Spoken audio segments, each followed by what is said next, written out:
जय मसीह होननानै साफ्रोम नायगिरि नोंथांमोनखौ खुलुमहरबाय आरो लोगोसे बरायदों अनजाग्रा नायगिरिफोर 2026 आव जोङो थारैनो फैबाय आरो दायो जोङो 2026 आव दङ 2026 आव फैनाय लोगो लोगोनो दिनै नोंथांमोननो मोनसे गोदान रादाबखौ लानानै फैदों जेराव नोंथांमोना इन्ट्र एबा एसे गुसुङै नुनो मोनबाय जेरावहाय नांज्लाय खमज्लाय बुलायनाय गोबां दावरावफोरखौ नोंथांमोना नुनो मोनदों येस अनजाग्रा नायगिरिफोर जेराव माखासे ख्रिस्टियान सुबुंफोरा फारिलाइ खालामबाय थादोंमोन मोनसे प्रग्राम खालामदोंमोन जि प्रग्रामाव माखासे गथ'फोरखौ ओंखाम जाहोदोंमोन आरो बै ओंखाम जाहोनायनिनो गोबां दावराव जादों दाय जादों आरो बेयाव पास्टरखौ बुदों पास्टरजों लोगोसे जा सुबुंफोर दङ बिसोर गासैखौबो बुदों आरो सोमोनांथाव बाथ्राया बेबावदि जे बे जानाय जाथायाव बे दावराव जानायाव पुलिसफोरबो दङमोन पुलिस थानायावनो पास्टरखौ गोबां बुदों येस अनजाग्रा नायगिरिफोर दिनै नोंथांमोननो बेबायदि रादाबखौ लानानै फैदों बे जाथाया बहा जादोंमोन माब्ला जादोंमोन बेफोर गासैखौबो नोंथांमोननो डिटेल्सै होनो थांगासिनो दङ आं जोबनाय फारसे बेफोर गासैखौबो डिटेल्सै नोंथांमोननो बुंगोन दा बेयावहाय भिडिअखौ जोबजासिम नायगोन आरो लोगोसेनो खावलायनो हास्थायदों चेनेलाव सोरबा जुदि गोदान फैदोंब्ला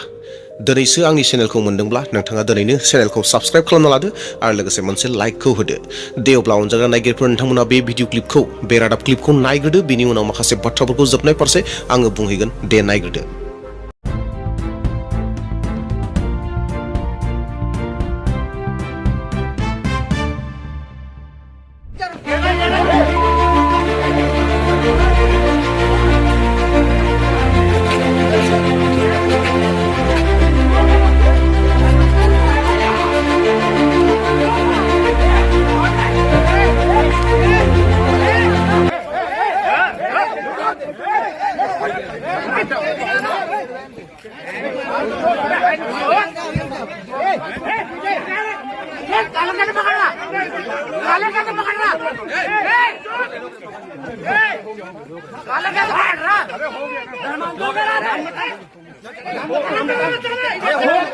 अरे काला पकड़ रहा है ये नाम बता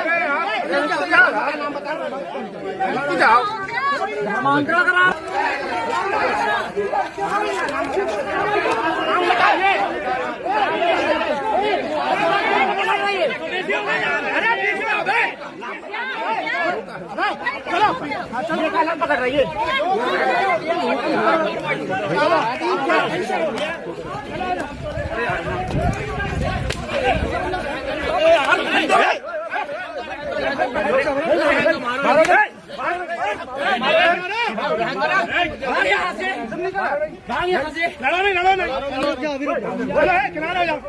अरे पहले देख तो लो किसी को भी मार दोगे क्या चलो लड़ो नहीं चलो चलो लड़ो नहीं चलो चलो पीछे आ जाओ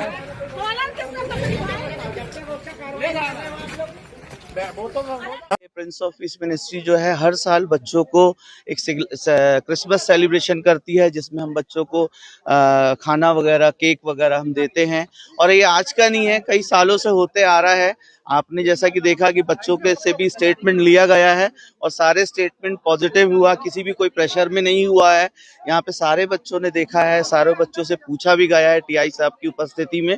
परमिशन तो ऐसा है कि कोई इतना बड़ा कोई बहुत बड़ा प्रोग्राम नहीं था, 10 से 15 बच्चे हैं। हमने उनके जो लीडर्स हैं उनसे हमने पूछ के उन बच्चों को हम हर साल की तरह जो कर रहे थे वही किया जा रहा था। ऐसा कुछ भी नहीं है कि बहुत बड़ी पब्लिक है या बहुत बड़ा स्पीकर साउंड और ये सब का प्रयोग किया जा रहा था, ऐसा कुछ भी नहीं है। और इसमें कोई भी इस प्रकार का कोई धर्म परिवर्तन या किसी भी चीज की कोई भी व्यवस्था नहीं है। आपने सब देख चुका है। नहीं अभी तो ऐसा नहीं है। थोड़ा सा आपत्ति थोड़ा सा लोगों ने जरूर करी है कि ये बच्चे चूंकि हैंडीकैप्ड हैं और कुछ बच्चे उसमें ऐसे हैं जो ब्लाइंड भी है और उनको यहाँ ला करके खाना क्या खा रहे हैं क्या नहीं खा रहे हैं उनको पता नहीं है। तो उनका कहना है कि भाई ये चीज या तो संस्था के गार्जियंस या संस्था के प्रमुख कोई साथ में हो, उनके समक्ष होनी चाहिए। ये अकेले में ला करके यहाँ संस्था में भोजन करवा रहे हैं तो उसको लेकर के आपत्ति है, जिसके भी जांच कर रहे हैं। यहाँ पर मौसी के पास लोगों का हजारों का भीड़ उमड़ रहा है। आपके यहाँ क्या खास है और क्या बात है ये बताइए।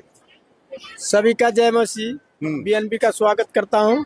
जैसे यहाँ आने के बाद में जो आदमी का मनोकामना पूरी होता है, ठीक है, तो आकर के अपना अपना करके जो चाहता हुआ अपना चढ़ाव बढ़ाव करता है। प्लस जो है किसी तरह से भी बीमारी है, अभी हम भी थे, हम भी कुछ थे, अभी जैसे यहाँ आने के बाद जुड़ने के बाद हम भी कुछ हुए। पैसा वैसा डिमांड तो नहीं होता यहाँ पैसा का डिमांड कुछ नहीं है, ठीक है, जो श्रद्धा से है वो आपको यहाँ ना कोई धर्म परिवर्तन की बात है ना और कोई तरह से दिक्कत है, जो भी है सो यही श्रद्धा विश्वास प्रेम से है। तो देख पा रहे हैं पैसे का कोई लेन देन नहीं है, जो श्रद्धा से विश्वास से दे वही उसी में खुश हो जाते हैं। क्या जी? थारैनो नोंथांमोना भिडिअ क्लिपखौ मोजाङै नायबाय आरो भिडिअ क्लिपखौ नुनाय लोगो लोगोनो जानो हागौ नोंथांनि गोसोआवबो मोनसे दुखुआ फैदों, मोनसे दुखुनि मोन्दांथिया फैदों, फिलिंसआ फैदों, मानोना बेयाव सासे पास्टरखौ इनाय अनागारियै बुदों आरो नोंथांमोना बे बुनाय माखासे सावगारिफोरखौ बेयाव रोखायै नुनो मोनाखै, मानोना इउटिउबनि जिथु माखासे गाइडलाइन दङ, बै गाइडलाइननि थाखाय आङो बेखौ भिडिअखौ ब्लार खालामनो गोनां जाबाय एबा ब्लार खालामनानै होनाय जाबाय, नङाब्ला माखासे उसुबिदाया सफैनो हागौ आंनि चेनेलाव, दा बेयावहाय बेखौ ब्लार खालामबाय। अनजाग्रा नायगिरिफोर, बेयावहाय नोंथांमोना रोखायै मोन्थिदों जे बेबायदि माबा मोनसे गिदिर फारिलाइ नङामोन बियो, गिदिर फारिलाइ नङामोन जेरावहाय दामनाय देनाय दङ, साउन्ड सिस्टेम दङ, बेफोरबायदि जेबो गैया, नाथाय केबल प्राय 10 निफ्राय 15सा गथ'फोर दङमोन आरो जाय गथ'फोरा जायखौ जोङो बिकलंग होननानै बुङो, जाय गथ'फोरा सोरबा मेगन खाना, सोरबा गथ'फोरा आइथें लेंग्रा, आखाइ गैयै, बेफोरबायदि माखासे गथ'फोर जायफोरखौ अरफान्सआव दङमोन, बिसोरखौ लानानै फैदों आरो बिसोरो गिर्जानि जिथु सुबुंफोर, गिर्जानि जिथु दैदेनगिरिफोर दङ, बिसोरो ख्रिस्टमासनि मुङै बिथांमोनखौ बोसोरे बेबायदिनो ओंखाम जाहोफैयो आरो बोसोरे बेबायदिनो बिसोरखौ सेवा खालामो, बिसोरनो गोजोननाय अननायखौ बावो। बेखौनो देग्लायनि ख्रिस्टमासनि जि फारिलाइफोर खालामदोंमोन, जि गथ'फोरखौ जाहोदोंमोन देग्लायनि बे ख्रिस्टमासनि बोथोरावबो, ख्रिस्टमासनि समावबो, बेयाव गोबां गन्डगोल खालामदों दि बै हिन्दु संगठननि माखासे जि सुबुंफोर दङ, बिसोरो बे गथ'फोरनो थगायनानै मोसौ बेदर जाहोदों, जिखौ जाहोनो नाङा बेबायदि बेदरफोरखौ जाहोदों होननानै ब्लेम खालामदों आरो बिसोरखौ धोरोम सोलायहोनो नागिरदों होननानै दावराव खालामफैदों। आरो बेयावहाय नोंथांमोना पुलिसनि स्टेटमेन्टखौबो खोनाबाय जे जोङो बेयाव दासिमबो जेबो बेबायदि प्रब्लेमखौ मोनाखै, जों प्रब्लेमखौ मोनाखै होननानै, आरो बेयाव पास्टराबो रोखायै बुंदों दि बेयाव बेबायदि असुबिदा जेबो गैया, जेंना गैया, जे जोङो बेफोरबायदि फारिलाइफोर खालामाखै होननानै जोङो बुंनायखौ खोनानो मोन्दों आरो नोंथांमोना मोन्दों। अनजाग्रा नायगिरिफोर, अब्लाबो बेबायदि स्टेटमेन्ट होनायनि उनावबो अब्लाबो दिनै जोंनि सायाव गोबां तारनाया दङ आरो बैयावबो गोबां तारनाया दङ। दा बेनि आन्दोआव बेसे मा जानानै दङ, अबयसे बिनि रोखाया मोजाङै गैजोबा। आं माखौ बुंनो नागिरदों बे जाहैबाय, जाय सुबुंफोरा पास्टरखौ बुबाय, जाय सुबुंफोरा पास्टरजों लोगोसे बैयाव गिर्जायाव दङमोन, खृष्टान सुबुंफोर दङमोन, जिसुखौ फोथायग्राफोर दङमोन, बिसोरखौ हिन्दु संगठननि माखासे मानसिफोरा, सेंग्राफोरा बैयाव बुबाय। दा बै बुग्राफोरखौ मा एक्सन लादों बियो बेयाव बेरखाङाखै, आरो जुदि थारैनो फैयोब्ला बे बिसयावबो माबाफोर भिडिअ फैयोब्ला आं नोंथांमोननो मोन्थिहोगोन, नाथाय दासिमबो बिनि बिसय जेबो गैया। जानो हागौ जिहेतु पुलिसाबो दङमोन, पुलिसा आइ उइटनेस जानानै दङ, बेयाव साखि दङ जे थारैनो बै सेंग्राफोरा खृष्टान सुबुंफोरखौ, पास्टरखौ आरो लोगोसे माखासे सुबुंफोरखौ बुदोंमोन होननानै उइटनेस दङ आरो भिडिअ क्लिपफोरबो दङ। दा बे हिसाबै जानो हागौ माबा मोनसे FIR फोर जानानैबो थानो हागौ बा हमनोबो हागौ, दा बे क्लियार नङा। नाथाय अनजाग्रा ख्रिस्ट'नि बिसा नायगिरिफोर, बेफोर रादाबफोरखौ नोंथांमोननो लाबोनायनि जाहोना बेनोदि जों जेन साखाफारा जानानै थानो हायो, जों जेन मोन्थियो, अरायबो आप टु डेट जायो जे बुहुमनि बबे खनायाव, जोंनि भारतनि बबे खनायाव ख्रिस्टियाननि सायाव मा अत्याचार सोलिगासिनो दङ, जों जेन बेफोरखौ मोन्थिनानै थाबाय थानो हायो आरो जों साखाफारा जायो। बे साखाफारा जानाया जोंनिया मोदोम लानानै नङा बा माबा मोनसे हाथियार लानानै नङा, बे जाहैबाय जोंनि साखाफाराया, बे जाहैदों जों जेन आर'जआव बोलोगोरा जाबाय थायो, अरायबो बेजों बे आर'ज बिस'ज्लायबाय थायो। दा बेवहाय नोंथांमोननियाव खावलायनो नागिरदों, बे जाथाया मध्य प्रदेशनि जबालपुर होननाय जायगायाव जादोंमोन, बेनि थाखाय नोंथांमोना आर'ज खालामगोन। येस अनजाग्रा नायगिरिफोर, नोंथांमोना थि खोनादों, मध्य प्रदेशनि जबालपुर होननाय जायगायाव जादोंमोन बे जाथाया। दा बेयावहाय बै गिर्जानि थाखाय आर'ज खालामदो, बै पास्टरनि थाखाय आर'ज खालामदो। जों बिजों बे बिसुनि, मानोना बाइबेला जोंखौ बेखौ फोरोंदों जे दुखुनि समाव गाबफा, रंजानाय समाव रंजाफा। दा बेयावहाय बिथांमोननि दुखुनि समाव जोङो गाबफानि आरो जोङो बिथांमोननि थाखाय आर'ज खालामनि आरो लोगोसेनो आर'ज खालामगोन। अनजाग्रा ख्रिस्ट'नि बिसा नायगिरि नोंथांमोन, जाय सुबुंफोरा बेफोरबायदि गाज्रि खामानिखौ मावगासिनो दङ, संबिधानखौ मानियाखै, भारतनि जिथु आयेनफोर दङ बै आयेनफोरखौ मानियाखै, भारतनि जिथु धोरोमखौ लानानै जि उदांस्रि दङ बै उदांस्रिखौ बिथांमोना मानियाखै, बिथांमोना नेवसिबाय थादों, बै सुबुंफोरनि थाखाय आर'ज खालामदो जेन सानसे बिथांमोना सोलायो, गोसो सोलायो।